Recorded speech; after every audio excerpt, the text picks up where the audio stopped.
এই মুহূর্তে সরাসরি মুখ্যমন্ত্রীকে চোর বলে কটাক্ষ করলেন শুভেন্দু অধিকারী। দেখুন 26-এর আগেই বড় ফ্যাক্টর হবে কি বিরোধী দলনেতাকে দেখে আমার প্রশ্নের উত্তর না দিয়ে, আমাকে বলতে সুযোগ না দিয়ে হাইকোর্টে দেখা হবে। মুসলমানদের ওবিসি বানিয়েছেন, হাইকোর্টে দেখা হবে। আমরা প্রস্তুত। আপনি মুসলমানদেরকে সব মুসলমান অনগ্রসর শ্রেণী আর হিন্দুবাদ, মাহিষ্যবাদ, সদগববাদ, তিলি তেলিবাদ, কামার কুমোরবাদ, ঘোষ গোপবাদ, কুর্মি বি, আপনার তালিকা আমরা দেখে নিয়েছি।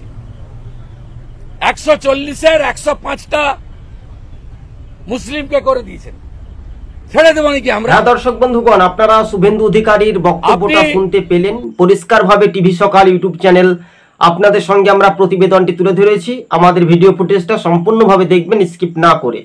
কার্যত রাজ্যের সরকার 2026-এ ক্ষমতা হারাবে তা স্পষ্ট জানিয়ে দিলেন এবং বিজেপি ক্ষমতা এলে শুভেন্দু অধিকারী বলেছেন তারা 3000 টাকা করে ভাতা, অর্থাৎ 3000 টাকা করে প্রত্যেক মহিলাদের অ্যাকাউন্টে দেবে, যা রাজ্য রাজনীতিতে এবার সেই সমীকরণটি বদলাচ্ছে সামনে উপনির্বাচনের ভোট মুখে। ধন্যবাদ দর্শক বন্ধু।